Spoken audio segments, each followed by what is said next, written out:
Le complot dévoilé, plan du chaos et du marquage de l'humanité.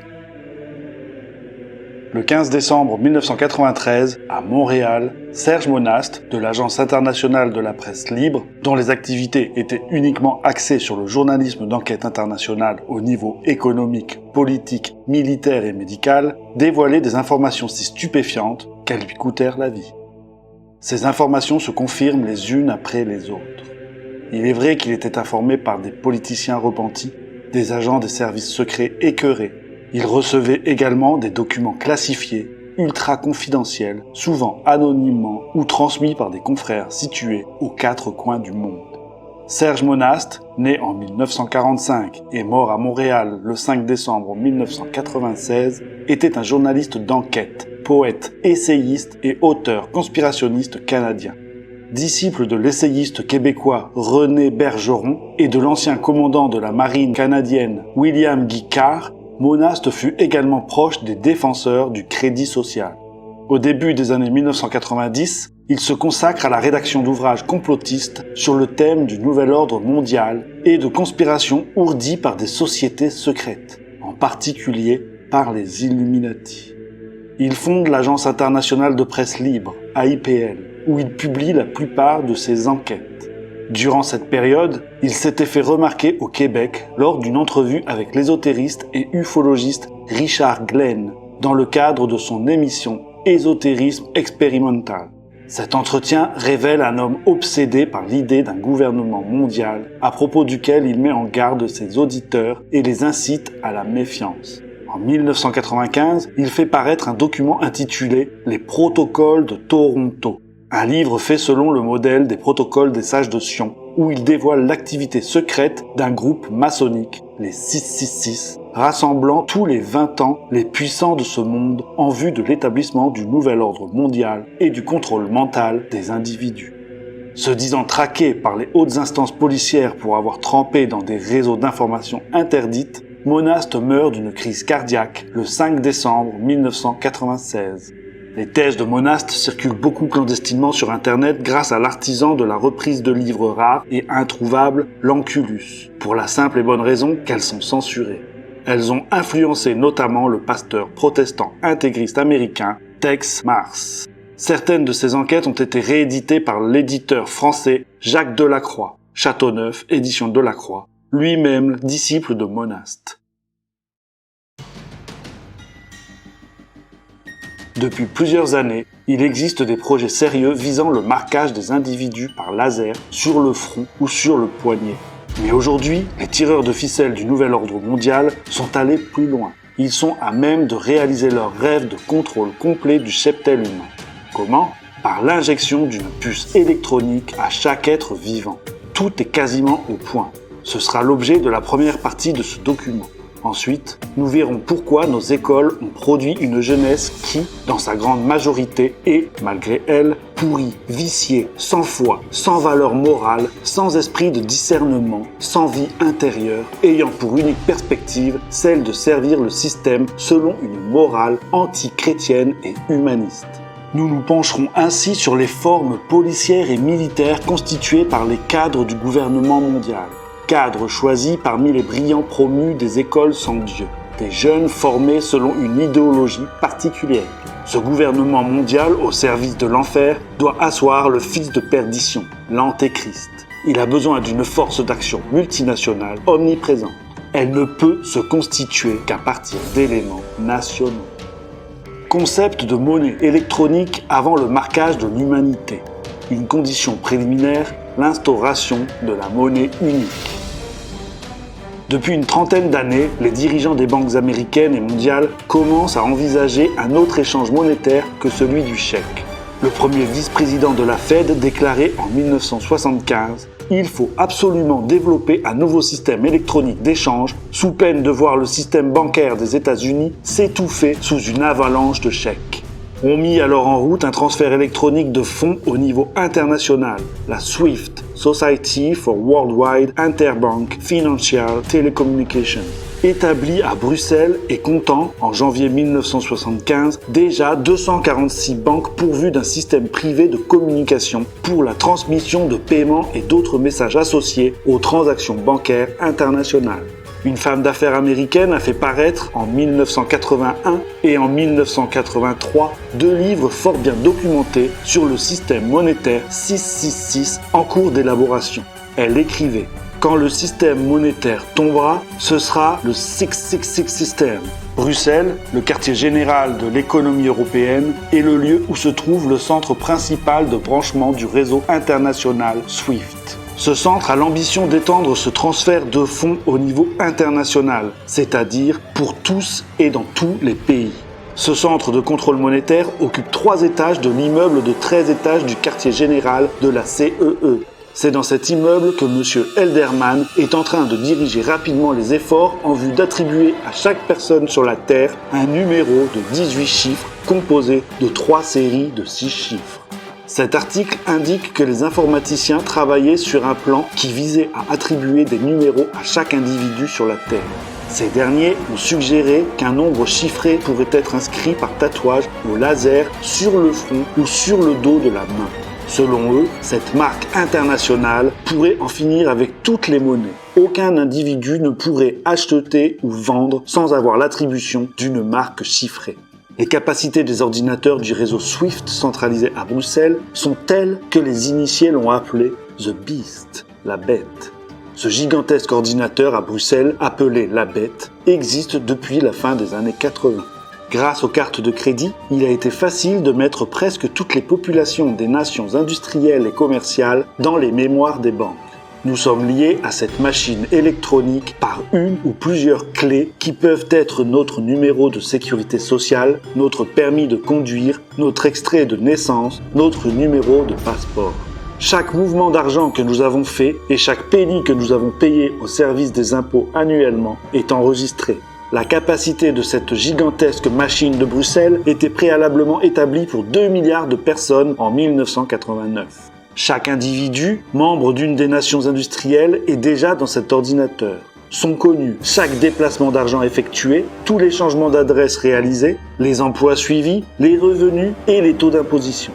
Dans ce programme, tout achat et toute vente doit se faire par ordinateur. Pas de devises, ni de monnaie, ni de chèques. Les entreprises bancaires et commerciales se sont d'ailleurs toutes converties au nouveau système de transfert électronique de fonds, entraînant dans leur sillage la grande masse des salariés et employés divers.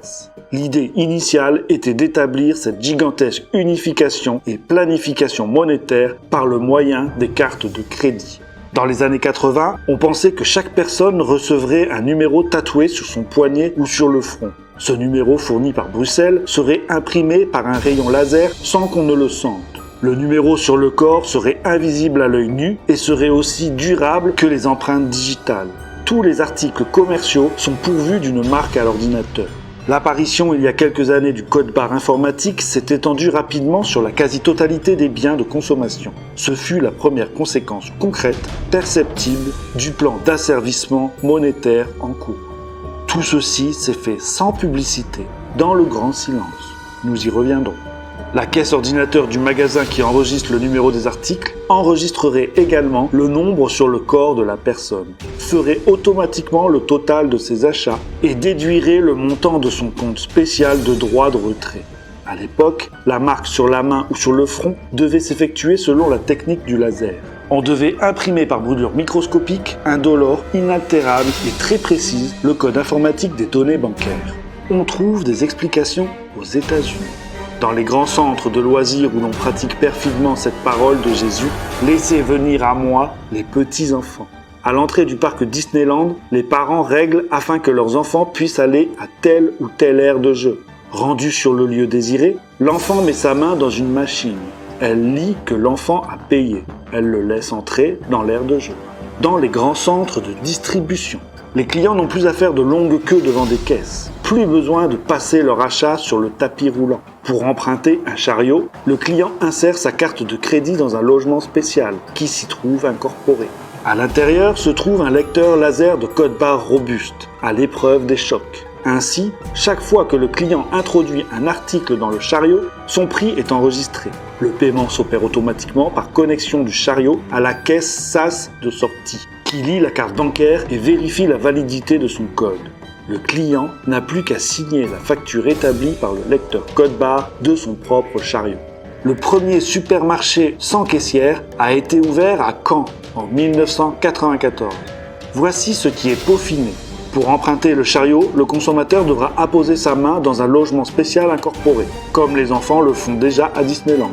Le lecteur optique lira le code-barre de la main, gravé au laser. Si le client potentiel est dûment marqué, si son compte en banque est suffisamment provisionné ou s'il n'est pas classé parmi les exclus économiques pour raisons religieuses ou politiques, le chariot se libère et le client peut rentrer dans le magasin. Même système et passage à la caisse SAS enregistreuse afin que celle-ci puisse établir l'identité de la facture ainsi que le numéro de compte. Il signe cette facture et c'est fini. Seuls les esclaves de la bête pourront manger et boire. Mais les mondialistes ont été peu à peu obligés de se rendre à l'évidence. La carte de crédit, par exemple, n'était pas à la hauteur du plan monétaire d'asservissement universel. Il fallait chercher autre chose. Dans ce contexte déjà bien avancé, il suffisait d'un pas de plus pour réaliser parfaitement la domination économique et monétaire du gouvernement mondial antichristique. Plusieurs individus travaillant en solitaire pour la divulgation de la vérité sur des sujets variés, inconnus du public, dangereux, ont décidé de se réunir et d'organiser à l'échelle nationale et internationale un réseau parallèle d'information et d'échanges de tout ordre. Ce, afin de freiner l'anéantissement des valeurs occidentales et de témoigner du complot qui s'abat contre notre monde chrétien. Dangereux parce que les informations vérifiables à l'Agence internationale de la presse libre démontrent la perspective pas très lointaine de notre condamnation et d'une volonté des ennemis de Jésus-Christ, Fils de Dieu, de nous pourchasser pour notre foi, notre refus de la société antichristique actuelle et finalement du désir de marquer du signe de la bête tous les individus de la planète, comme vous le verrez par la suite. Les activités de l'Agence internationale de la presse libre au Canada sont axés uniquement sur le journalisme d'enquête internationale au niveau économique, politique, militaire, médical et vérifiable. Leurs dirigeants ne peuvent pour l'instant pas être contactés pour des raisons que chacun devine, d'où la décision prise de diffuser ce que vous allez connaître. Même les informations qui seront portées à votre connaissance ont été obtenues avec beaucoup de difficultés de la part de certains journalistes. Plusieurs ont risqué leur emploi, leur sécurité et pour quelques-uns, leur vie. Partie 1. Marquage de l'humanité. Le microchip biologique d'identification internationale. Depuis l'apparition des codes à barres en 1977, approuvé par l'ONU dès 1972, il y a une accélération foudroyante du plan de la synagogue de Satan, prophétisé par l'Apocalypse au chapitre 13, versets 8 et 15 à 18. La bête réussit à leur faire mettre à tous, petits et grands, riches et pauvres, libres et esclaves, une empreinte sur la main ou sur le front. Et elle fit en sorte que nul ne put acheter ou vendre, qu'il n'eût l'empreinte, le nom de la bête ou le nombre de son nom. Ici réside la sagesse. Que celui qui a de l'intelligence calcule le nombre de la bête. C'est un nombre d'hommes. Ce nombre est 666. Ces codes à barres de type Héan intégraient le nombre 666 au moyen de 3 groupes de 2 barres plus longues que les autres, au début, au milieu et à la fin. Chacun des groupes est lu au laser comme un 6. Ainsi, obtient-on le chiffre 666 qui se surimpose sur chaque code-barre. Ces 3 chiffres identiques s'ajoutent aux 13 chiffres fonctionnels. Le choix de ce nombre fut volontaire afin de dévoiler la réalisation de l'Apocalypse, précisément son chapitre 13. Le code de 13 chiffres s'explique ainsi. 3 pour le pays et la région d'origine, 5 pour les producteurs, usines, ateliers, etc. et 5 pour le produit, prix, date, etc. Chaque chiffre est lui-même réalisé par une juxtaposition de 7 modules blancs ou noirs. Comme le nombre d'arrangements de 7 modules est très supérieur à 10, ce procédé permet d'utiliser simultanément 3 codes dits A, B et C. B est identique à A, mais à l'envers. C s'obtient en inversant les couleurs de A.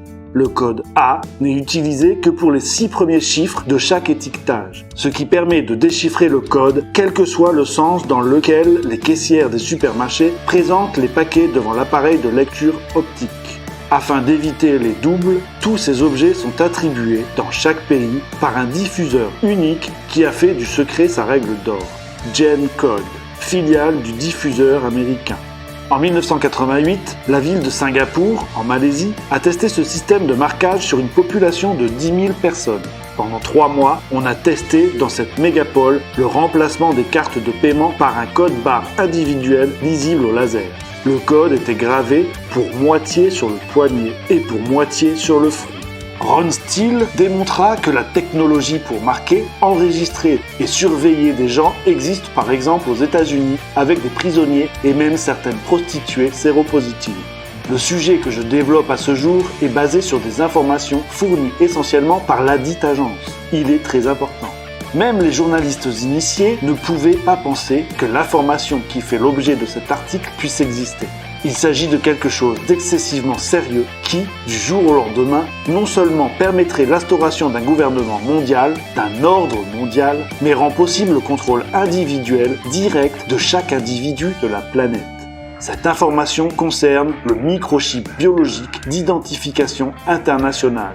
Dans la nouvelle technologie de pointe qui va être utilisée, et l'est déjà, pour arriver à un contrôle absolu de toutes les populations de la planète, les architectes du nouvel ordre mondial ont admis dans des réunions privées que sans l'avènement de l'ordinateur et de la haute technologie, la réalisation d'un gouvernement mondial n'aurait jamais pu être si proche.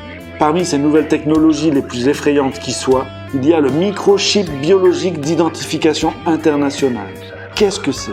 Des confrères américains ont réussi à obtenir des informations vérifiables grâce à des documents audio, des photographies, un dossier de presse complet provenant de publications produites par des journaux officiels et religieux depuis 1990. Ces informations démontrent l'existence d'un contrôle électronique direct de tous les individus sur toute la planète.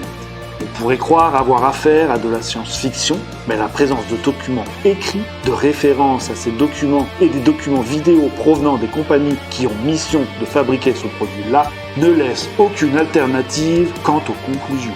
Selon Terry L. Cook, journaliste chrétien d'investigation sur la côte ouest américaine, celui-ci se référant à Tim Willard, la technologie cachée derrière le nouveau microchip n'est pas très compliquée. Avec un peu de raffinement, il pourrait faire l'objet d'une grande variété d'applications humaines. D'une manière plus que concevable, un numéro pourra être assigné à chacun dès la naissance et faire partie de la vie intégrante de celui-ci jusqu'à sa mort. Vraisemblablement, cette puce électronique pourra être implantée sur le revers de la main et celle-ci pourrait servir de carte d'identification universelle, ce qui remplacerait les cartes de crédit, les passeports, les permis de conduire, etc. À la fin de l'année 1993, une compagnie américaine, la Destron ID Colorado, fabrique et annonce ses puces électroniques d'identification ID Chip globalement via InfoPay et d'autres distributeurs américains et internationaux. Pour l'instant, ces puces sont utilisées pour retracer, contrôler et identifier les animaux de ferme, les animaux domestiques, les oiseaux, les poissons et tout produit manufacturé. Actuellement, ce nouveau système se répand à la vitesse de l'éclair sur toute la planète. Un exemple, celui de l'implantation du microchip sur les grands oiseaux coureurs d'Australie.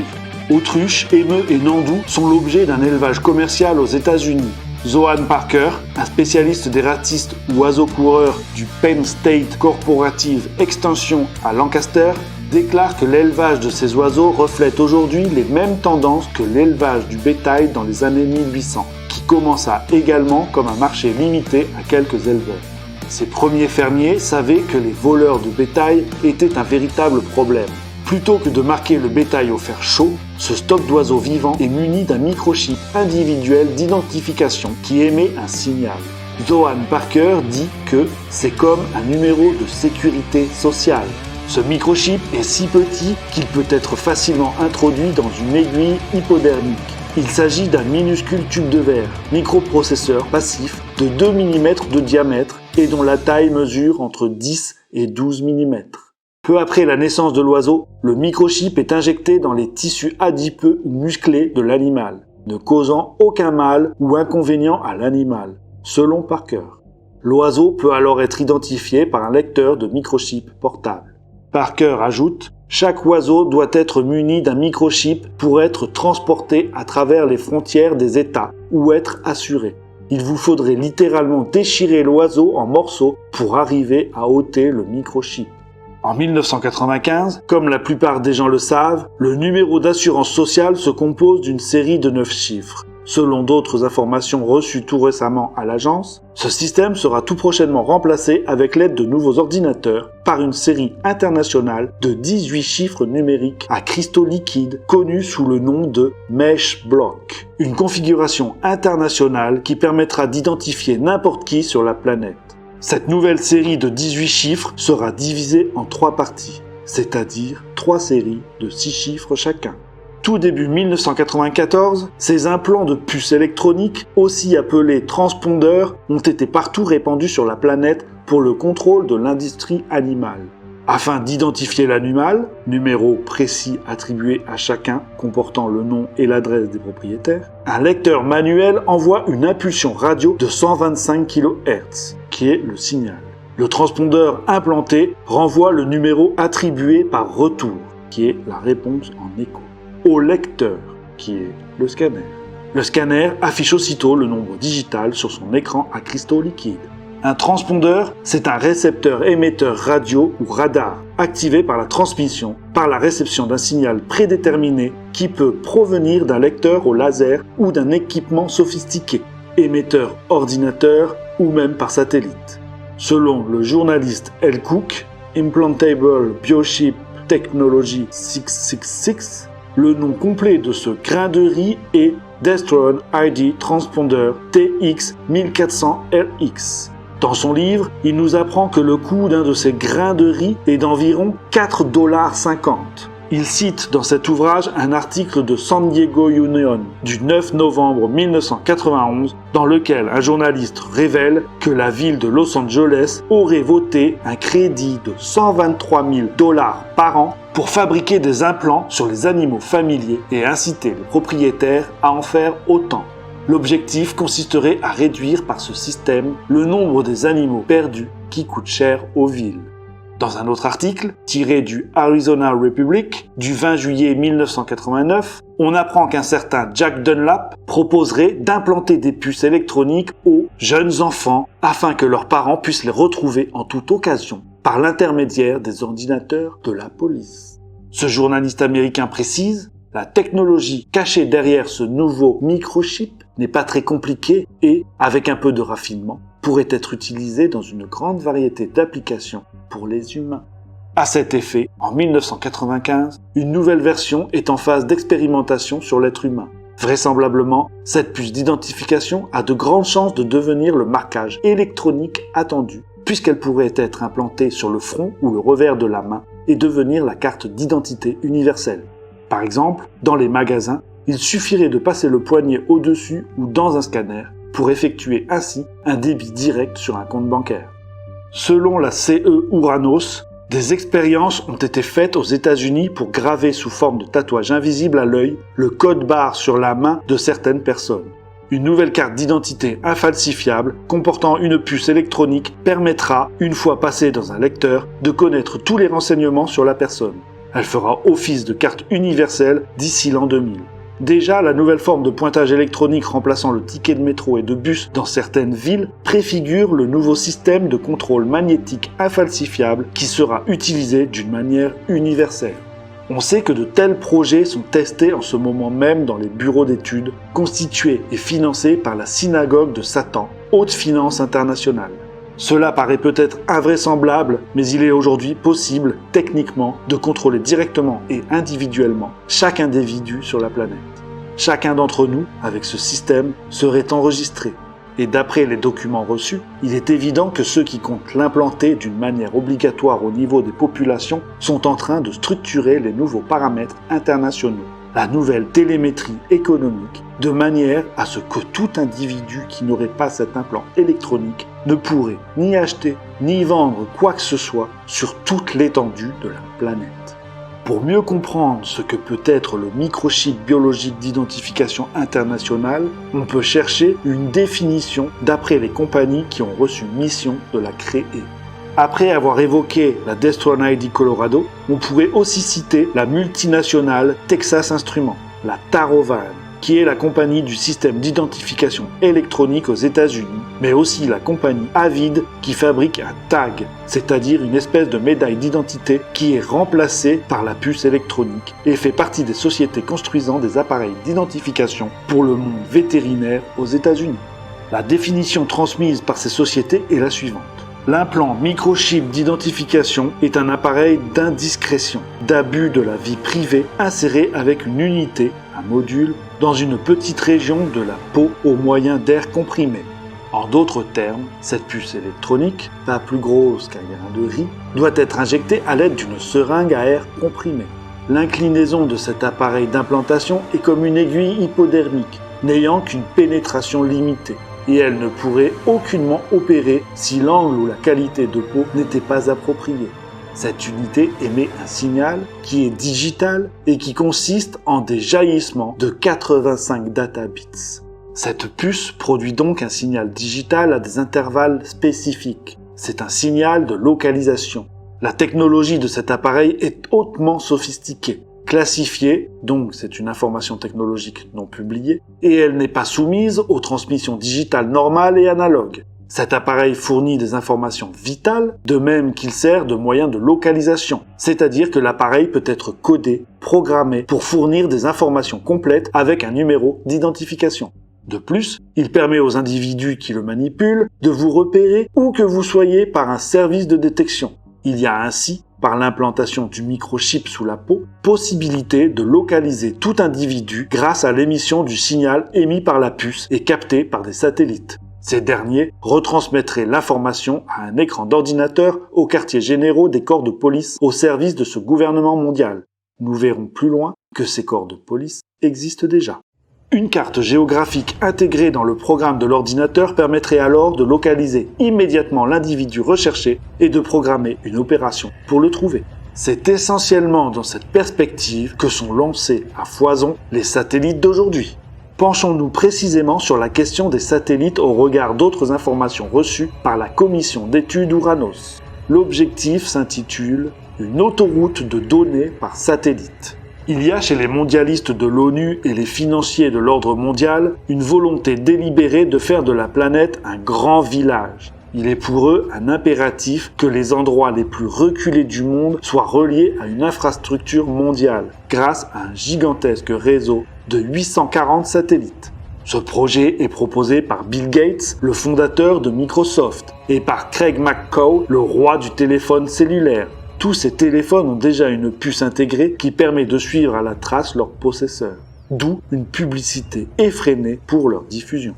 On sait que l'américain Loral Corp et 9 partenaires étrangers, dont le puissant groupe français Alcatel-Alstom, viennent de donner le coup d'envoi d'un système mondial de téléphone et de radiolocalisation par satellite Globalstar, qui s'associera avec Bill Gates. Pour découvrir 98% de la population mondiale, la constellation Globalstar comprendra 48 satellites sur 6 plans orbitaux à l'altitude de 2390 km. Bill Gates prévoit ainsi un réseau gigantesque de 840 satellites gravitant sur 21 orbites différentes, à une altitude de 700 km, de manière à couvrir 95% de la planète. On relèvera, outre le projet Globalstar, plusieurs concurrents, dont le projet Iridium, fondé sur 66 satellites pour 1988. Projet qui présente la particularité d'être en avance sur les autres dans la réalisation technologique. D'après les documents en possession de certains journalistes canadiens et américains et fournis à l'Agence internationale de la presse libre, le microchip a déjà été expérimenté et implanté dans des organismes de bébés, de militaires, de messagers du gouvernement et sur du personnel travaillant à la Maison-Blanche dans des sections de haute sécurité. On rapporte aussi qu'il fut autorisé pendant la guerre du Golfe et fut montré publiquement à l'émission très connue de 20 and 20 aux États-Unis en août 1991. Relevons parmi les projets diaboliques celui d'implanter dans le corps de nouveau-né une puce électronique, devant faire de cet individu un robot soumis au pouvoir de l'ordinateur avec lequel il sera branché. Bonum Certanem de l'abbé Moureau dévoile que le malheureux contrôlé jour et nuit deviendra un esclave électronique. Commandé électroniquement, cet esclave pourra, sur l'ordre de ses maîtres, commettre tous les crimes qu'on lui imposera. Il apparaît donc qu'à l'heure actuelle, avec une technologie de cette trempe, on arrive à une possibilité du contrôle complet des individus sur la planète qui permet l'instauration d'un gouvernement mondial sous l'égide des Nations Unies. Mais il y a pire. On sait aujourd'hui que des personnes travaillent au remplacement, dans la prochaine décade, du microchip par un biochip, une puce fabriquée à partir de protéines vivantes. À l'heure actuelle, le projet est déjà en stade d'expérimentation. Cette puce sera infiniment plus petite que le microchip. Elle aura la capacité de renfermer une foule d'informations. Elle aurait le potentiel de pouvoir agir sur la mémoire ou la pensée d'un individu, d'où le spectre du contrôle mental.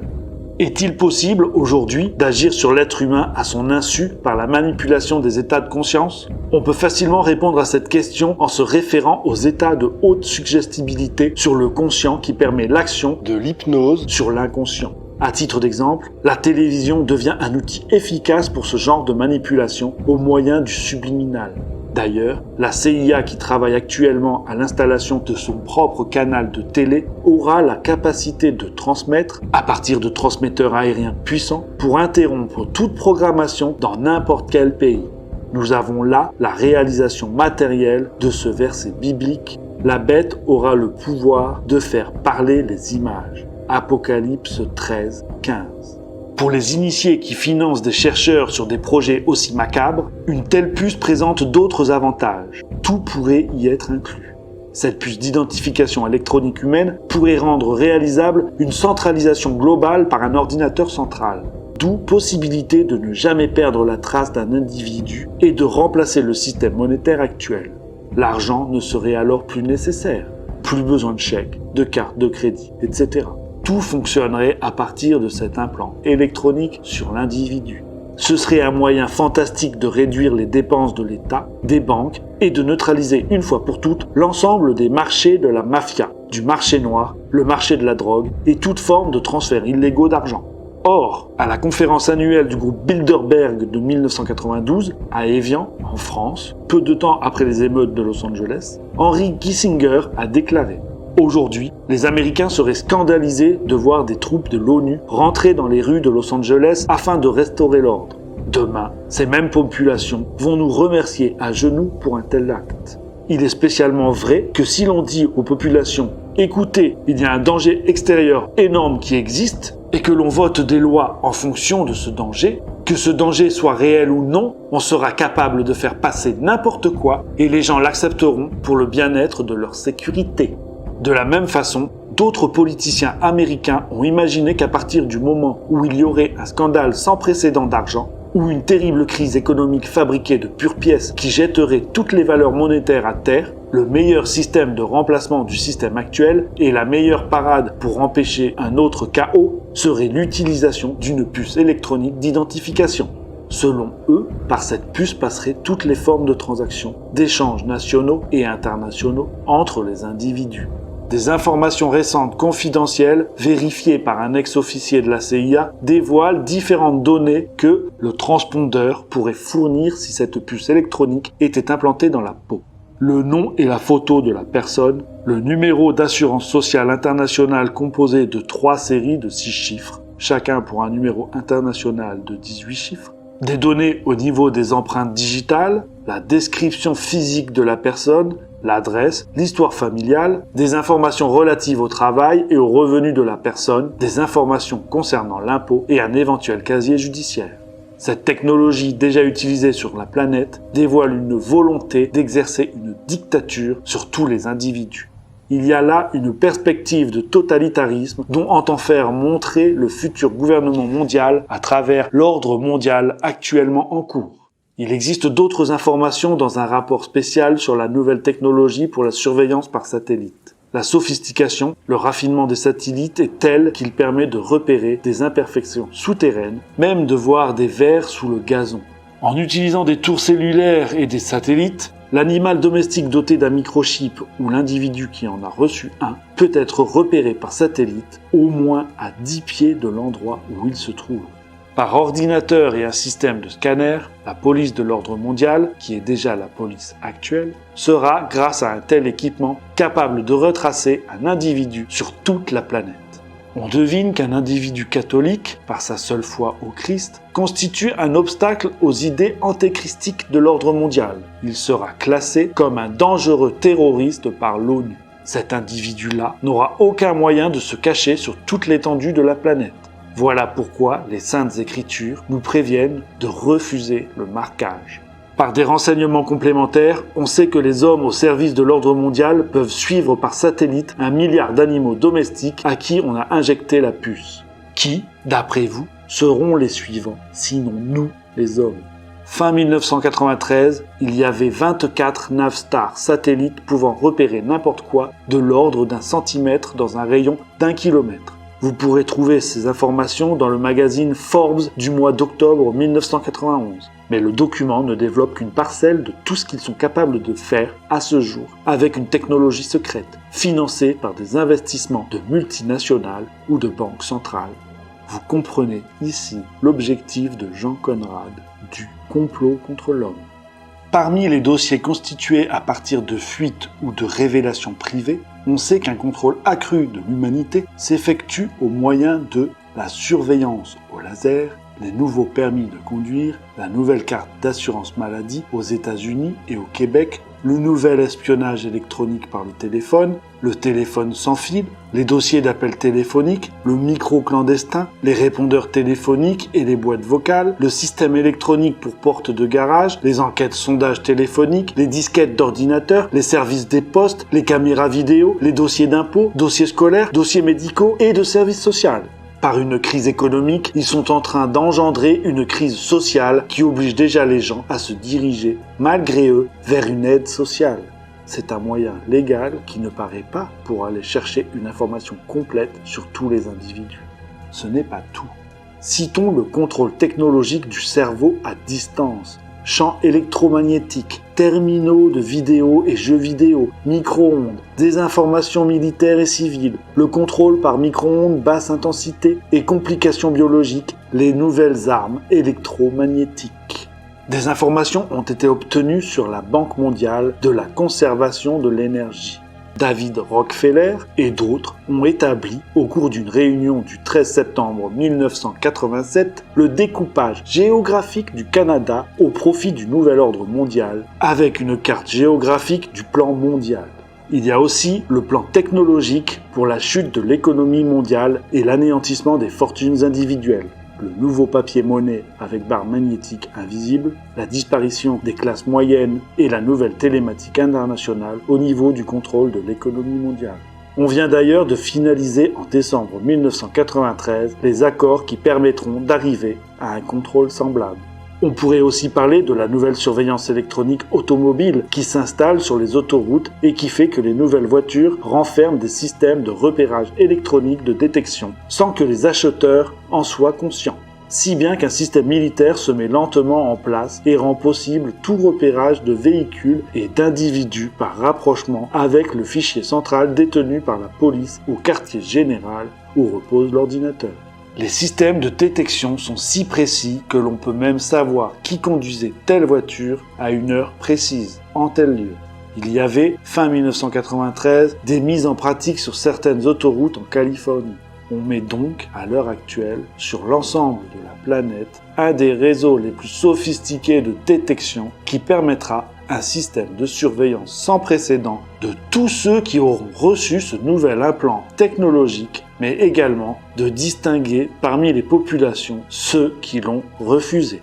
Avec ce nouveau microchip biologique d'identification internationale, il sera possible d'imposer un nouvel ordre mondial à l'intérieur duquel tous ceux qui n'auront pas reçu ou auront refusé cette marque d'identité n'auront aucun droit ni d'acheter ni de vendre, c'est-à-dire aucune possibilité de travailler, de recevoir un salaire, d'acheter un appartement ou de vivre comme locataire, de vendre des biens, etc.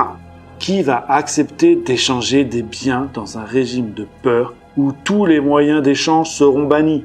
Voilà pourquoi il a été décidé de rendre public ce genre d'informations.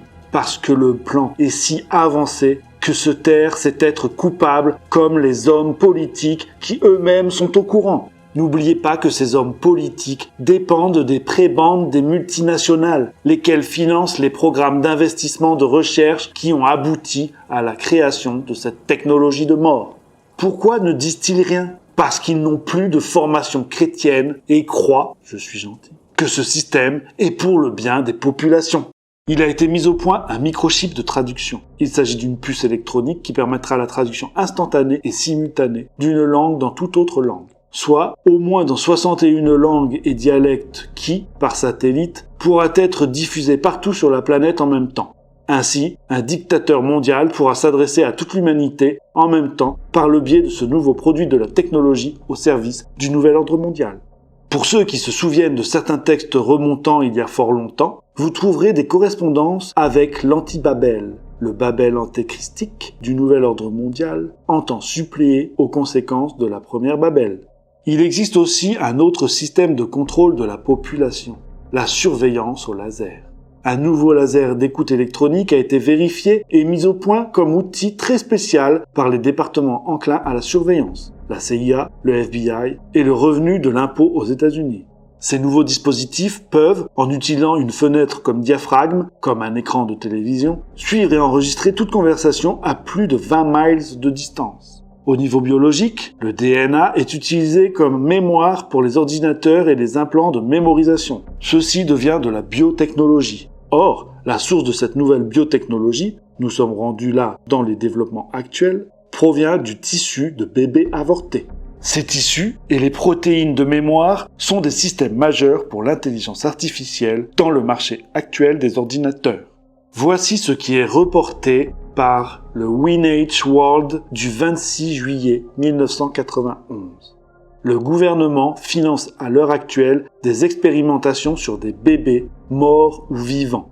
Les bébés avortés dans le 3e trimestre, âgés entre 6 et 9 mois, survivent habituellement au processus d'avortement. Ceci est d'autant plus important que les tissus utilisés pour les expérimentations doivent provenir de bébés vivants.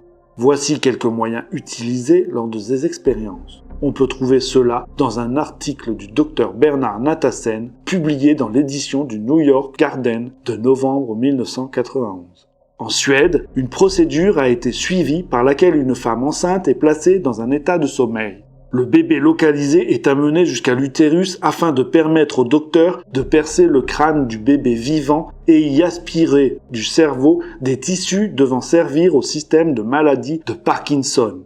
Cette même procédure est pratiquée sur des bébés vivants pour leur pancréas, leur peau devant servir aux victimes qu'on appelle les grands brûlés. Ces bébés sont écorchés vivants. L'industrie de la recherche sur les tissus de bébés est une industrie mondiale générant des revenus de l'ordre de 8 milliards de dollars.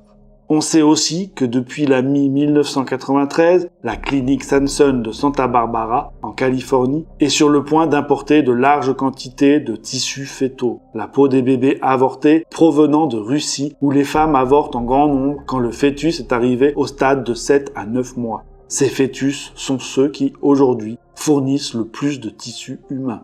Les experts nous assurent que ces tissus sont utilisés pour traiter les diabétiques. De quelle façon les architectes de l'ordre mondial comptent-ils s'y prendre pour instaurer le gouvernement mondial et assurer le contrôle et la surveillance directe de toutes les populations au moyen de l'implantation du microchip biologique d'identification internationale?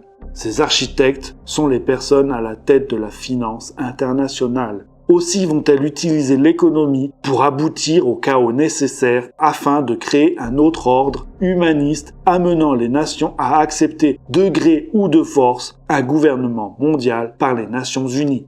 Des journalistes américains de la revue Monetary and Economic de mars 1993 ont révélé un document intitulé « Un gouvernement mondial par assentiment ou asservissement ». L'auteur est un dénommé Norman & Friends, ancien spécialiste d'affaires au Colorado Office of Economic Development, auteur aussi d'un manuel de planification financière. C'est également un ancien responsable des prêts, officier chef des opérations dans une compagnie d'investissement et un expert notable dans le domaine de la finance et des investissements. Monsieur Friends rapporte que Les pressions pour un gouvernement mondial se poursuivent depuis des siècles, mais jamais encore avons-nous atteint le degré dans lequel nous nous trouvons aujourd'hui. Des termes de l'ONU tels que autorité de loi, loi mondiale, sécurité collective, ordre mondial et nouvel ordre mondial sont des noms de code qu'emploie l'establishment international en référence à leur plan pour un gouvernement mondial unique. Dès 1945, devant le sous-comité des relations étrangères du Sénat américain, le partisan d'un gouvernement mondial initié, J.P. Warburg, établissait « Nous aurons un gouvernement mondial, que vous le vouliez ou non ».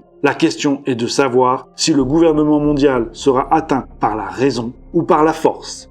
Il y a ceux qui proposaient une approche étape par étape. Henry Morgan, ancien secrétaire trésorier du CFR, parlait au nom de la plupart des initiés en disant « Nous pouvons difficilement nous attendre à ce que l'État-nation devienne superflu de lui-même. Le but que nous devons plutôt viser est l'acceptation dans l'esprit de tous les élus responsables qu'ils ne sont que les concierges d'une machine internationale en banqueroute qui devrait lentement être transformée en une nouvelle machine. » Ceci a été rapporté en mars 1993. En mars 1994, ces gens de la haute finance internationale viennent d'achever de mettre en marche la machine économique qui va permettre au niveau de tous les pays l'instauration d'un nouvel ordre économique.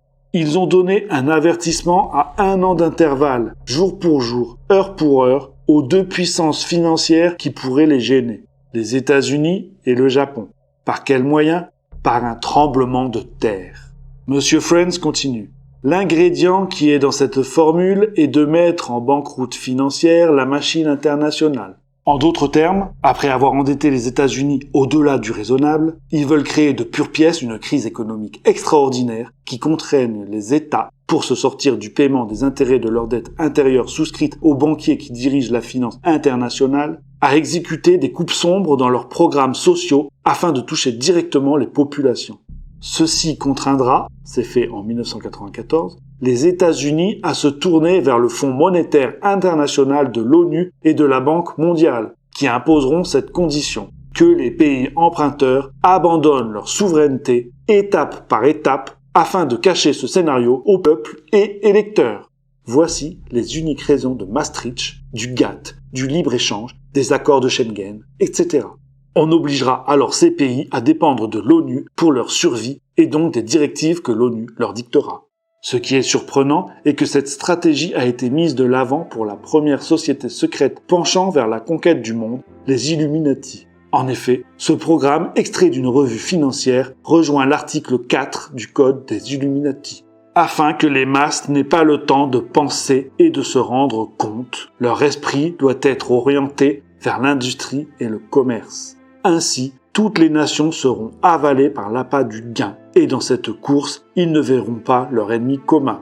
Nous avons là une explication de la flambée boursière des années 1980 à février 1994. C'est une stratégie politique tout à fait connue. Absorber l'attention de quelqu'un sur un point précis, tandis que l'on est en train de préparer autre chose. Comme nous sommes témoins de cette quête effrénée du profit dans l'industrie et du commerce, on ne se rend pas compte que les États sont dans un système financier en banqueroute qui est sur le point de s'écrouler. L'ennemi commun est le système bancaire global central, donc le FMI, qui détient tous les prêts, réalisant ainsi ce qui est prévu par les Illuminati il y a quelques centaines d'années.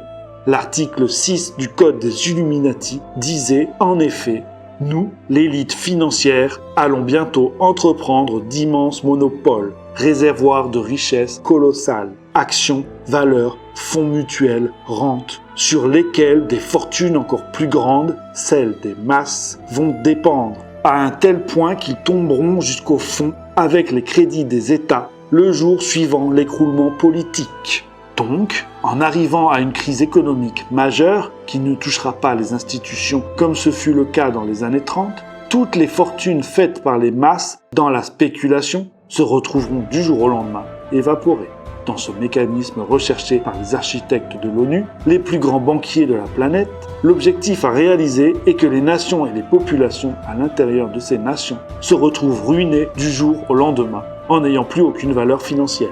C'est de cette manière qu'il sera possible d'imposer un nouveau système. Pour accéder à ce nouveau système international, les gens devront accepter l'implantation d'un microchip biologique d'identification internationale. Sinon, ils ne pourront ni acheter, ni vendre au niveau national comme au niveau international. Il faut bien comprendre que l'objectif n'est pas de ruiner les entreprises, mais de ruiner les États et les populations. L'écroulement économique planifié a été utilisé maintes fois à une petite échelle pour prendre le contrôle d'un pays. Mais maintenant, la grande finale est en préparation. Ils connaissent, grâce à certains pays qui ont subi cette thérapie de chaos, quelles seront les réactions futures des populations occidentales et américaines. Aujourd'hui, aidés par la technologie actuelle et les ordinateurs, ils sont capables de fabriquer de toutes pièces le complot d'une grande crise économique, sans que les institutions financières, les grandes corporations comme les multinationales, s'effondrent. On tentera de faire croire à leur effondrement afin de précipiter la débâcle boursière, mais ce sera faux. Comme les économies des pays sont en train de s'effondrer lentement à cause des dettes fabriquées et des intérêts à rembourser, les élus de ces pays se verront incapables de résoudre le problème. Le complot est mené de telle manière que les élus politiques déduiront, avant l'implosion, qu'ils seront perçus eux-mêmes comme étant les responsables de la faillite des États. Les élus perdant leur pouvoir par l'incapacité humaine de résoudre ce problème insoluble sans rejeter l'ensemble du système seront condamnés à se tourner vers l'ONU, à défaut d'être déposés par le peuple.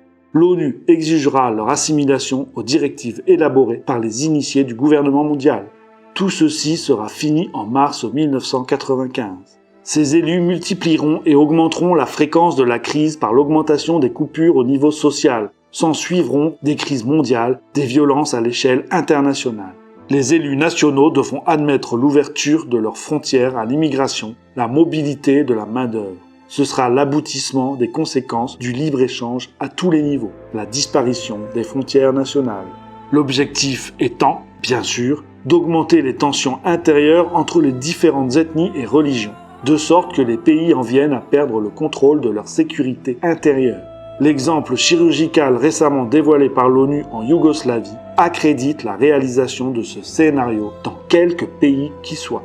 Finalement, les populations se retourneront vers l'ONU. Elles supplieront de faire quelque chose au niveau international.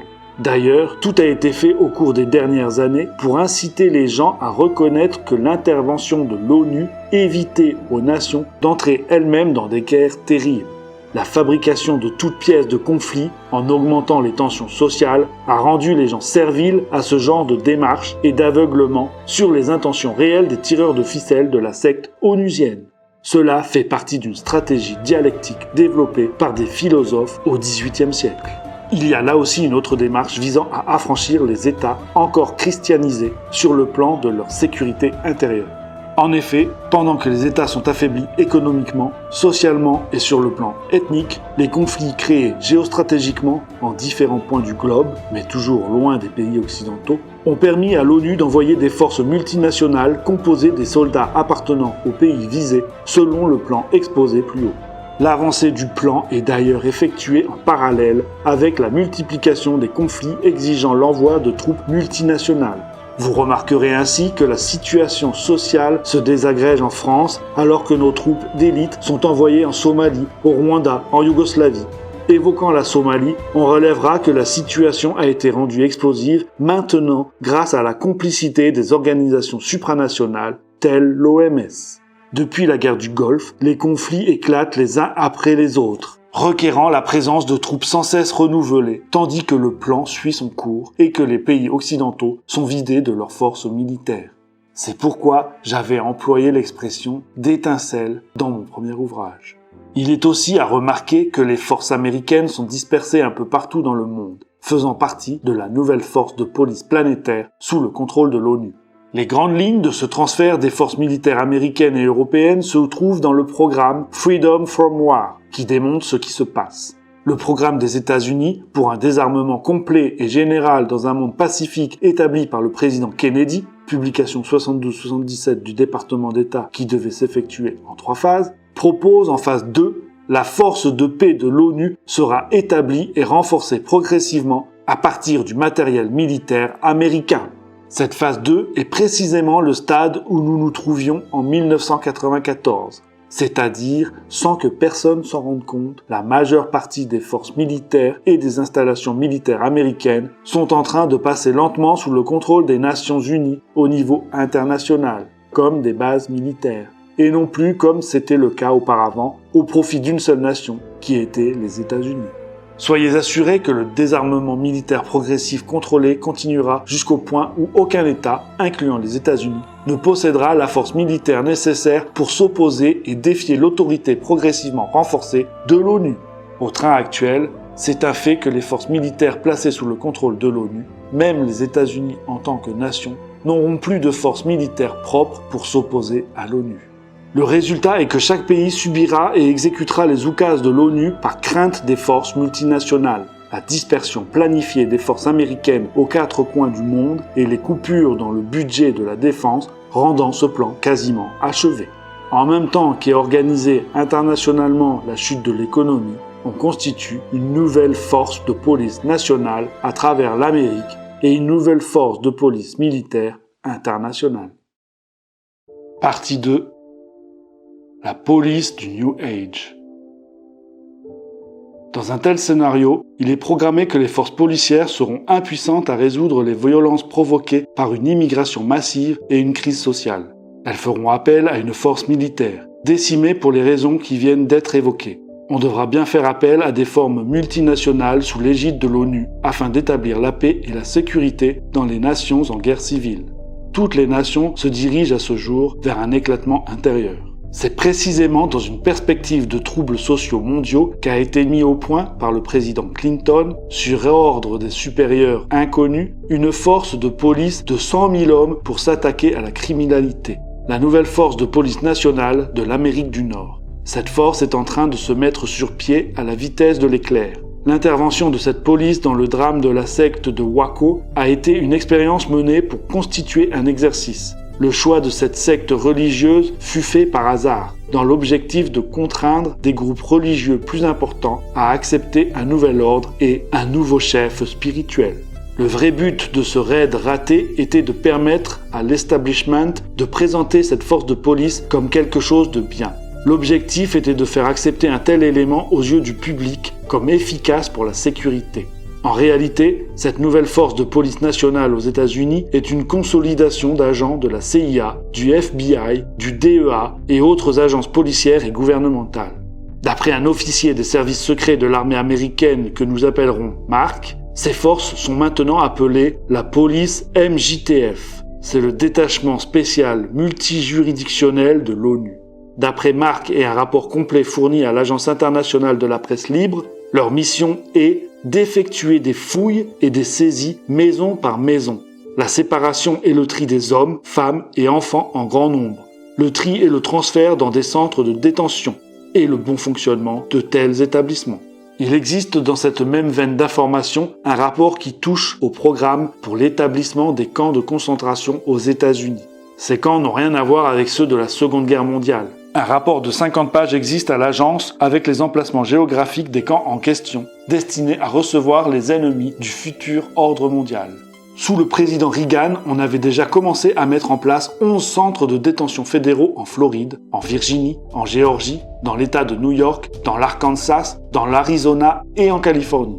Mark expliqua aussi comment le MJTF travaille en conjonction avec le FENC, Federal Emergency National Center, qui est le nouveau stade de force de police de l'ONU.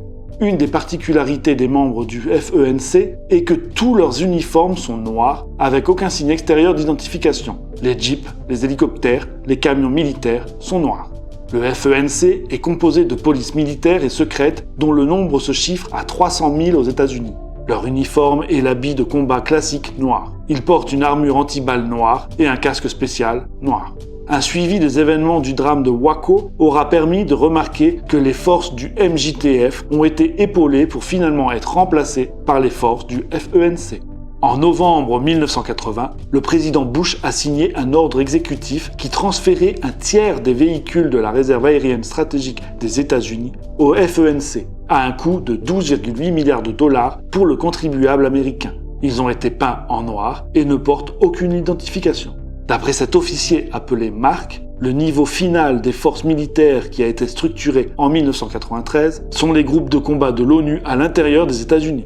Ces troupes sont situées à la frontière de la Californie et de la Virginie. Ils ont des groupes de combat équivalents à 34 000 hommes. Dans la région de Sacramento se trouve une autre force de 40 000 hommes. Au sud de Los Angeles, un contingent de 22 000 soldats de l'ONU. Mark ajoute que du Montana jusque dans le territoire canadien, existe un groupe de combat de 37 000 hommes qui est divisé en 2 brigades d'infanterie mécanique EEC, 2 brigades d'infanterie mécanisée standard, la première division d'armée canadienne et une brigade de sécurité légère japonaise.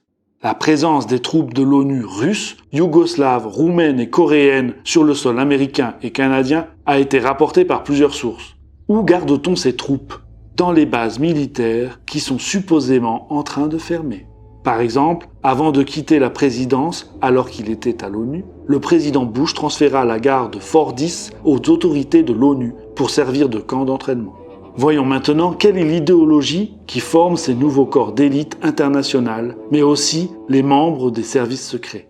Autrement dit, qu'y a-t-il derrière l'émergence d'un nouvel ordre mondial, d'un nouveau corps de policiers ?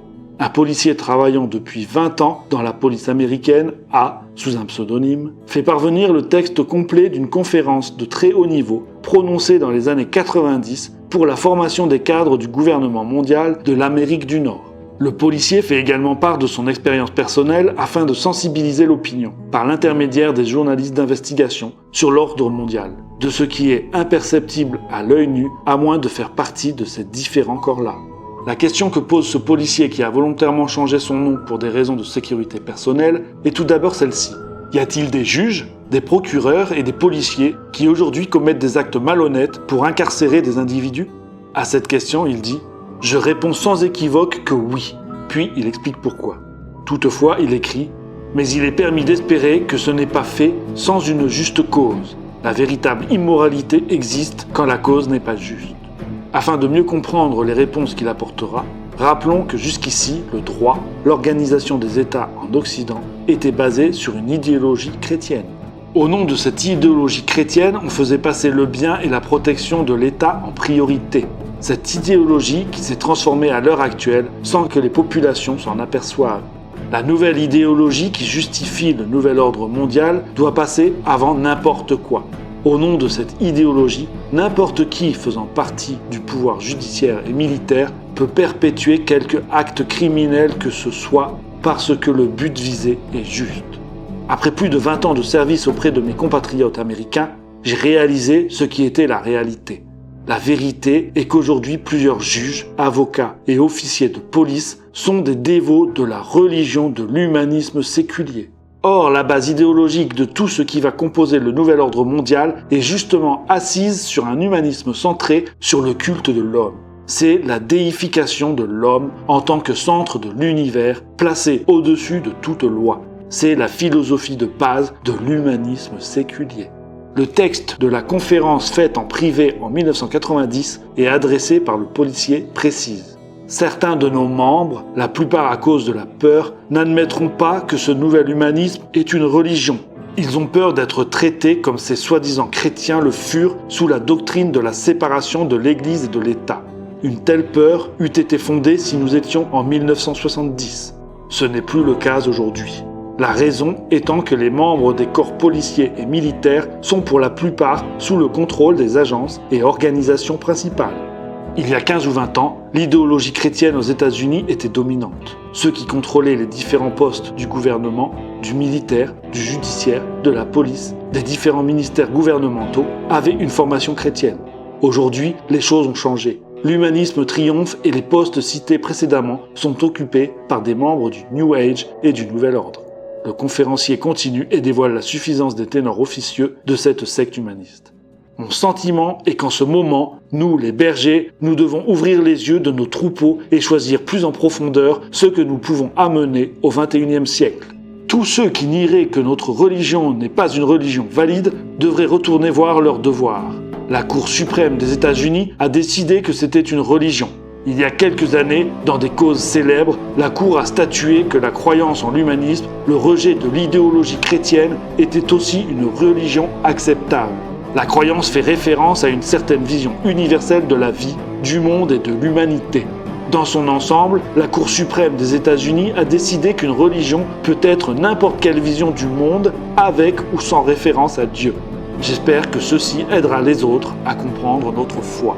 Néanmoins, ceci n'est, bien sûr, pas le point principal de ma conférence. Je souhaite traiter des abus auxquels font face les policiers qui souscrivent consciemment ou non aux tenants moraux de notre religion, de ce qui a trait à l'éthique ou à la morale. Partout dans notre société, nos dévots endurent d'horribles discriminations de la part de chrétiens constituant aujourd'hui une faction très petite de la société. Cette discrimination contre nous, humanistes, survient quand nous exerçons notre pratique religieuse et appliquons notre morale dans notre activité professionnelle. Pourtant, des autres le font sans aucune discrimination parce qu'ils sont chrétiens. Heureusement, notre religion humaniste affiche le plus haut taux de croissance dans toute l'histoire. Et la nouvelle génération à l'intérieur du système judiciaire, incluant les policiers qui souscrivent à de saints principes, sont maintenant à des postes administratifs, ce qui profite à tous. Ceci nous donne du pouvoir même s'il existe beaucoup trop de discrimination contre un principe les plus importants de notre religion, l'éthique de situation. L'éthique est en principe un code de morale, de valeurs chrétiennes délimitant des frontières à ne pas dépasser. Avec la formation de cette nouvelle idéologie qui pénètre toutes les couches sociales des États-Unis, mais surtout au poste décisionnel de chaque corps de métier, qu'entendent-ils par ce principe d'éthique de situation ? La suite de la conférence nous éclaire. Le principe de l'éthique de situation ou de morale permet à l'individu de se concentrer correctement sur le but qu'il veut atteindre. Moralement parlant, peu ou pas d'importance ne doit être accordée à la méthode et aux moyens puisque rien ne surpasse le but en importance. C'est en d'autres mots l'application du principe connu, la fin justifie les moyens. Je pense que le principe de la morale de situation est le mieux décrit en examinant la définition légale de la morale et de l'éthique telle que donnée par nos compatriotes communistes. On entrevoit le lien ténu entre les idéologies communistes, maçonniques du XVIIIe siècle et celle de l'Allemagne hitlérienne. Il s'agit d'une même idéologie présentée de trois manières différentes. Le même personnage qui occupa un poste très important dans l'administration gouvernementale américaine poursuit. Nous pouvons apprendre beaucoup de la dévotion des communistes. Les marxistes ont par nécessité pragmatique épuré plus de 90 millions de gens dans la poursuite de la mission la plus noble de l'homme, la paix mondiale. Quand on entend cela enseigné à l'élite des corps de la police et de l'armée multinationale, on imagine jusqu'où ces gens sont capables d'aller pour imposer le nouvel ordre mondial. Quelle personne intelligente pourrait appeler immoral quelques moyens utilisés pour parvenir au plus important des buts ? Il n'y a rien d'immoral d'éliminer des gens si on le fait au nom d'une paix mondiale. Dans nos grands manifestes humanistes signés en 1963 et 1973, nous appliquons nos principes moraux qui sont les mêmes que les principes marxistes, mais mis de l'avant de manière beaucoup plus concrète. Voici un bref sommaire de nos croyances sur l'éthique et la vérité. L'éthique, les valeurs morales, tirent leur source de l'expérience humaine. L'éthique est autonome et situationnelle, ne nécessitant aucune sanction idéologique ou théologique. Nier ceci équivaut à nier la base même de la vie. Ce sont exactement les mêmes définitions que l'on trouve dans les textes de Weishaupt de 1740, fondateur des Illuminés de Bavière, ainsi que dans les revues du Grand Orient de France. Nous vivons une bonne vie et maintenant, autorité et vérité, nous rejetons les caractéristiques de la morale religieuse traditionnelle qui nie aux êtres humains la totale appréciation de leur potentiel et responsabilité. Les religions traditionnelles offrent souvent du réconfort aux humains, mais souvent elles les empêchent de s'aider eux-mêmes ou de vivre leur plein potentiel. Nous ne pouvons découvrir aucun but divin ni aucune providence pour l'existence humaine. Les humains sont responsables de ce que nous sommes et de ce que nous allons devenir. Aucun Dieu ne va nous sauver. Nous devons nous sauver nous-mêmes. On comprend pourquoi les initiés ont choisi les États-Unis. C'était la nation la mieux structurée, la plus apte à imposer l'ordre mondial à l'humanité. Ceux d'entre vous qui pratiquent le christianisme sélectif sont plus près de notre foi que des superstitions des secoueurs de Bible d'antan.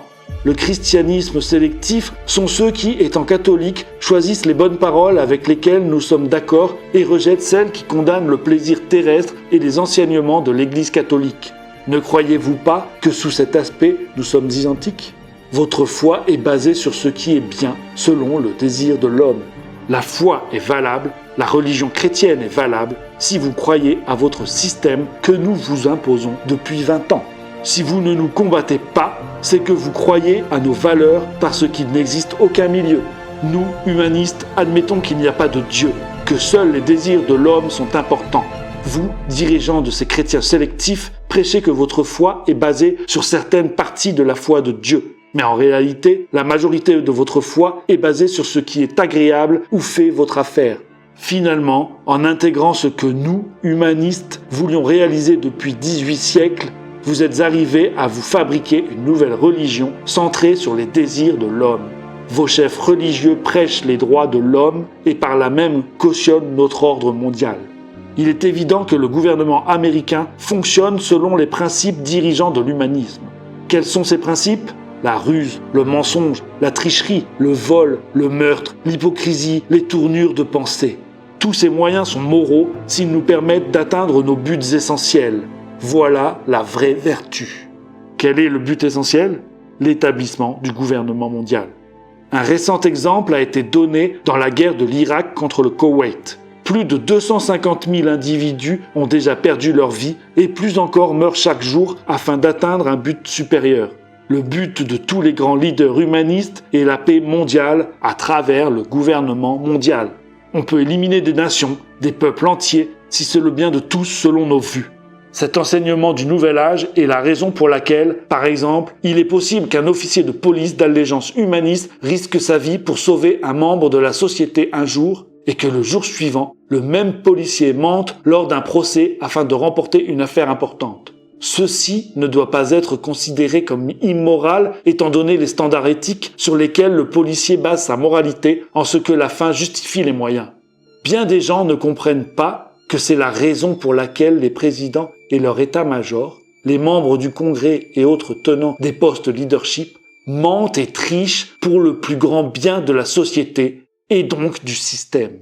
D'après cet initié, ceux qui sont à la tête des gouvernements mentent d'une façon ouverte et concertée aux populations en vue de faire passer le bien suprême du système à venir du gouvernement mondial, mais aussi en vue d'excuser la disparition de dissidents ou de groupes radicaux. Il existe en effet une différence entre les nouvelles données par les médias et ce qui se passe réellement dans les coulisses. Les versions rapportées officiellement ont été pensées, structurées, afin de nous donner une apparence de la réalité qui n'est jamais la réalité. Par une manipulation aussi ouverte de l'information nationale et internationale, on réussit à justifier la disparition d'un individu ou d'un groupe d'individus en les faisant passer pour des radicaux, des terroristes, alors que très souvent, le seul danger que représentent ces personnes est uniquement en fonction de leur impact sur les populations par rapport à ce que ces gens veulent imposer comme nouvel ordre mondial. Vous êtes conscient que la grande majorité des Américains ne cherchent que la paix et la sécurité. Ils ne se rendent même pas compte qu'ils ont virtuellement fait de leur gouvernement un nouveau Dieu vers qui ils se tournent pour subvenir à leurs besoins. Nos leaders du nouvel âge, et nous leurs soldats, leurs bras et jambes, c'est-à-dire les policiers et les militaires, se tiennent prêts à donner aux masses ce pourquoi ils prient. Notre rôle à l'intérieur du système judiciaire d'aujourd'hui est de protéger le plan du système de la mise sur pied du gouvernement mondial et de punir ceux que nos leaders identifient comme les ennemis du système.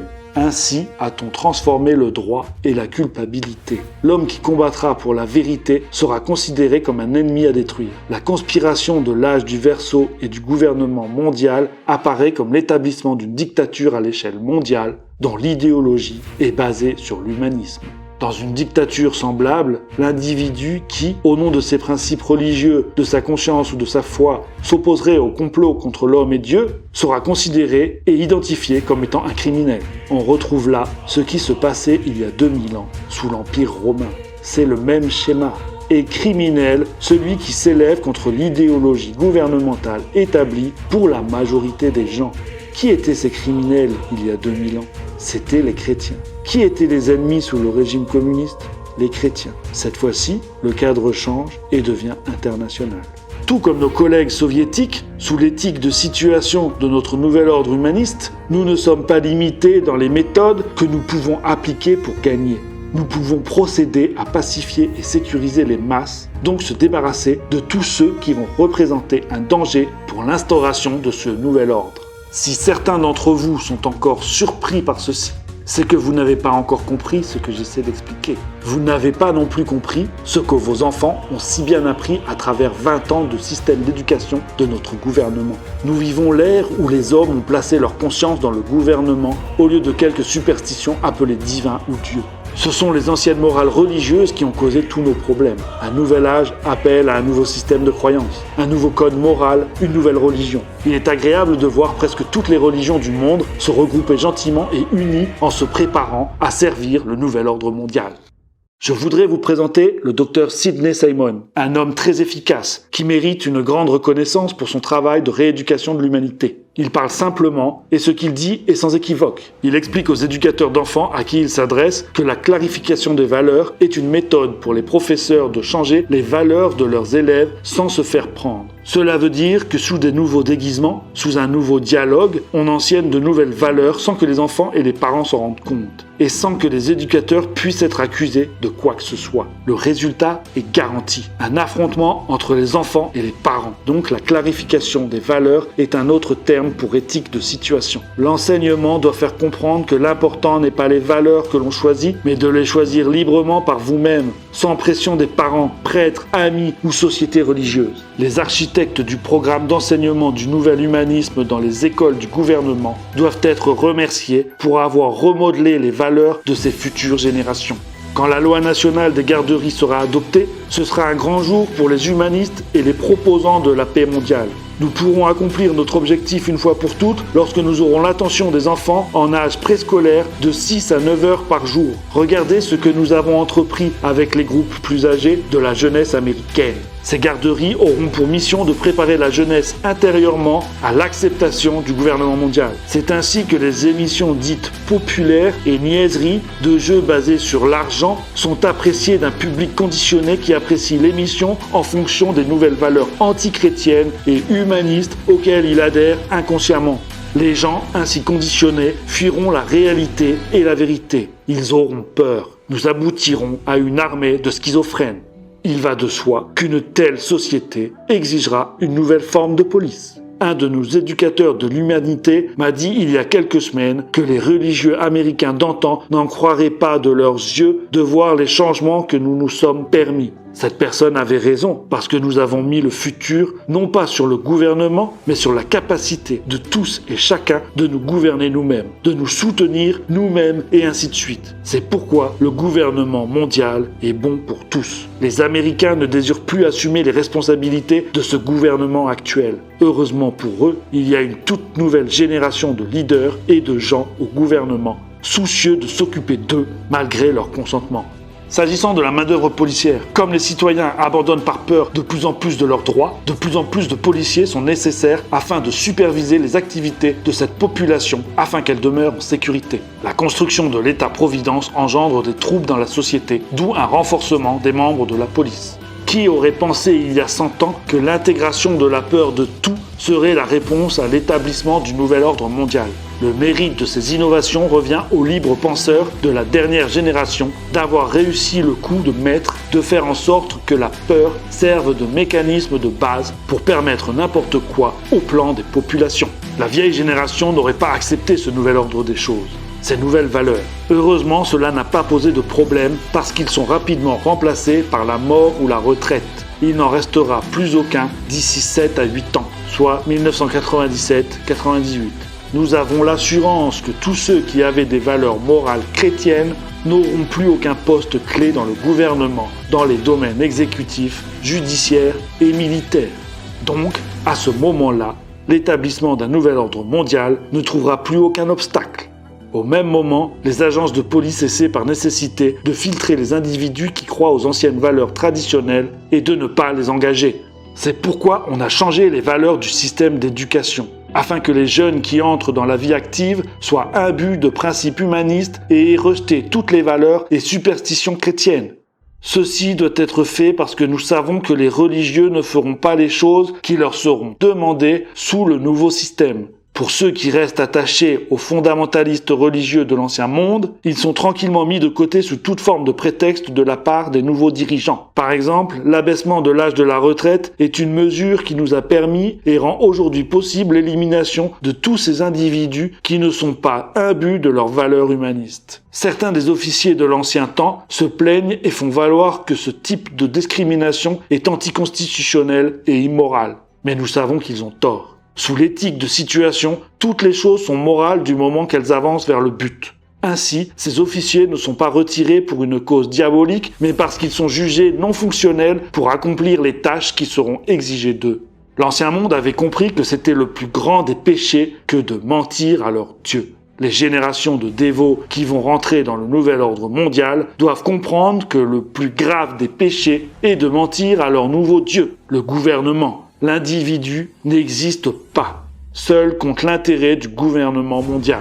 Toute déloyauté de la sorte viendrait à l'encontre de la marche vers le progrès engagé par ceux qui mènent la gloire du nouvel ordre mondial. Nous ne sommes pas préoccupés avec quelque résistance au nouvel ordre, car par nécessité pratique, leur destin a déjà été simplement établi dans le plan. Nous avons parlé de ce plan en développant le microchip et le programme de camp de concentration mis sur pied en Amérique du Nord avec une technologie extrêmement avancée. Ce qui nous préoccupe le plus en ce moment est que les masses obéissantes comprennent qu'il est néfaste pour le progrès de suggérer que leurs superviseurs, leurs membres des gouvernements des Nations Unies, se complaisent sous la pression et la futilité de ces superstitions d'ordre et morale désuètes. Il y aura des changements difficiles pour ceux qui auront à faire face et entrent dans cette nouvelle société. Sur ce sujet, nous pouvons assurer au peuple qu'il n'y aura aucun compromis. Merci de m'avoir écouté, que la bénédiction du nouvel ordre vienne rapidement sur vous. Cette entité que l'on appelle l'ordre mondial, la force, le grand architecte, etc. s'appelle en réalité l'Antéchrist. Conclusion. Il est évident que les architectes de l'ordre mondial entendent nous imposer un gouvernement mondial par la force pour l'été 1999. L'article 1 des Illuminati dit ceci. Notre mot d'ordre est « forcer et faire semblant ». Seule la force triomphe en matière politique, spécialement si elle est cachée dans les talents des hommes d'État. La violence doit être le principe, la ruse et le faire semblant, la règle pour les gouvernements. En d'autres termes, on revient aux mêmes lignes de conduite utilisées en 1917 pour instaurer le communisme. À propos de l'avenir de la Russie et de Zhirinovsky, dont l'ascension politique est fulgurante, on a pu remarquer qu'au cours de ses déplacements en Europe fin 1993, il portait des roses et des fleurs rouges à la main gauche. C'est un symbole de reconnaissance internationale connu que de certains initiés. Fidel Castro en portait, le président Mitterrand également. Les grands hommes politiques identifiés au groupe internationaliste se sont servis de ce symbole de reconnaissance une fois qu'ils ont été portés au pouvoir. Ici, on peut donc entrevoir l'avenir qui attend la Russie. Cette force nationale soumise à l'ONU se constitue au même moment où apparaissent les conséquences d'une crise économique sans précédent. Les problèmes sociaux vont augmenter, les coupes budgétaires vont étrangler les peuples, les gouvernements vont se voir dans l'incapacité d'apporter la moindre solution parce que celles-ci sont rejetées par le FMI. Les sociétés vont se retrouver dans un état de crise politique, sociale, et les avoirs des peuples vont disparaître dans une crise financière terrible qui commencera au Japon, peut-être par un tremblement de terre aux conséquences incalculables. Dans un tel contexte, il est prévu que les peuples se tournent vers les Nations Unies. Cet appel serait le prétexte pour établir le gouvernement mondial.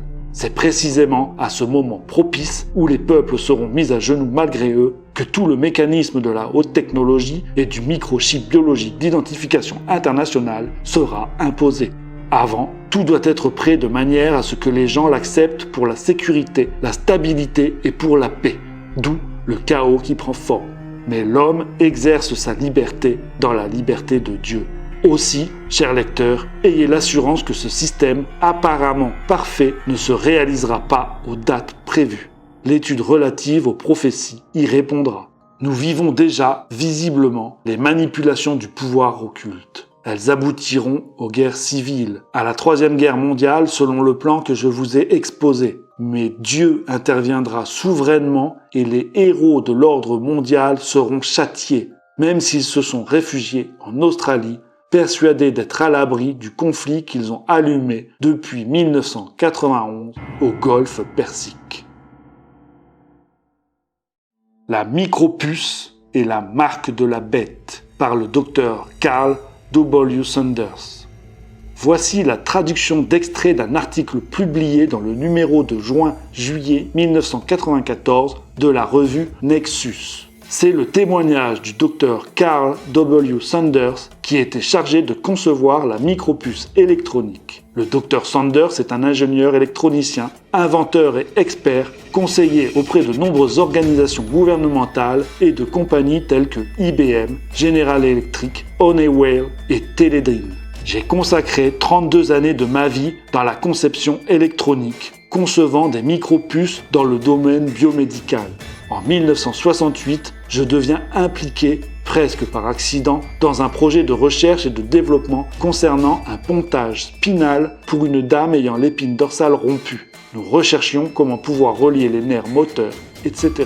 C'était un projet qui nous emballait tous. Il y avait 100 personnes impliquées et j'étais le principal ingénieur en charge du projet. Le projet aboutit à la micropuce dont nous parlons maintenant. Une micropuce que je crois être la marque de la bête. Cette micropuce est rechargée par les changements de température du corps humain. Évidemment, vous ne pouvez pas aller à l'intérieur de votre corps et changer vos piles de temps en temps. Alors la micropuce a un circuit de rechargement qui fonctionne selon les changements de température du corps. Plus d'1,5 million de dollars furent dépensés pour trouver les deux endroits sur le corps humain où la température change le plus rapidement. Le front, premier choix, tout juste en bas de la naissance des cheveux, et le revers de la main, position de rechange.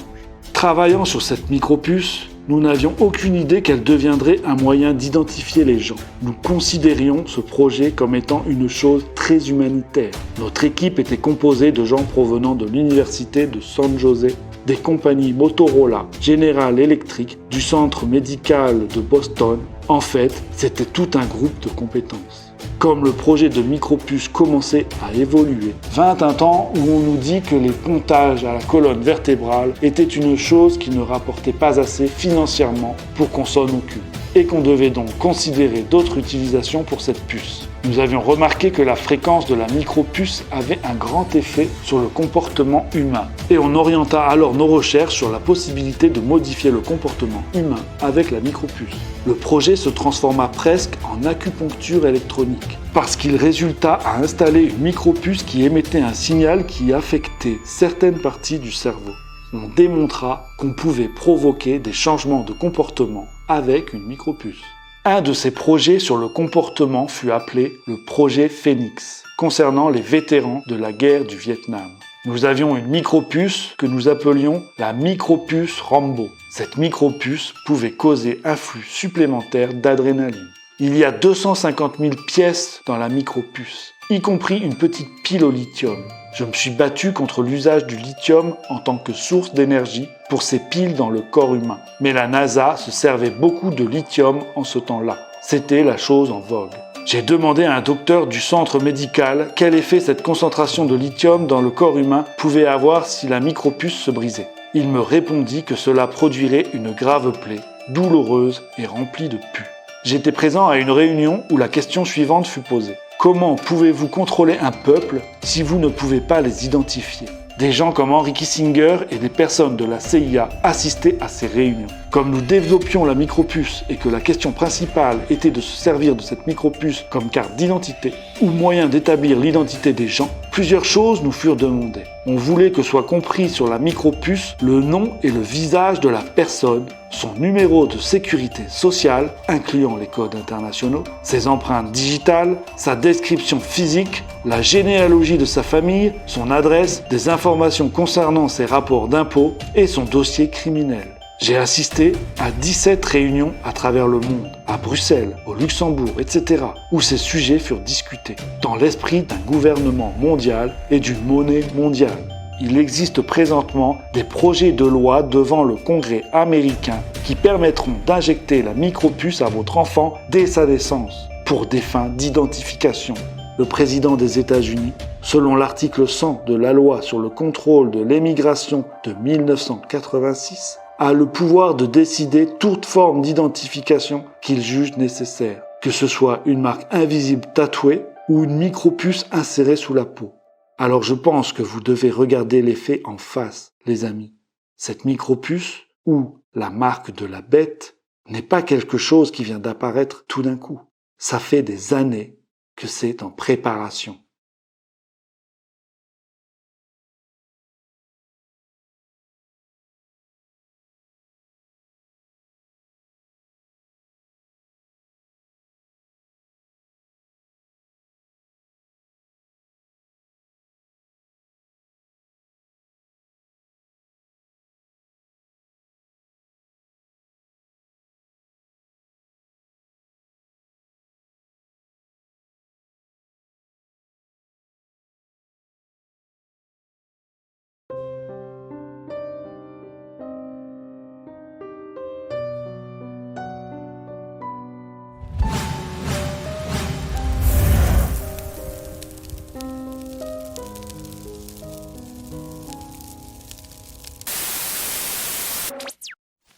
Mm-hmm.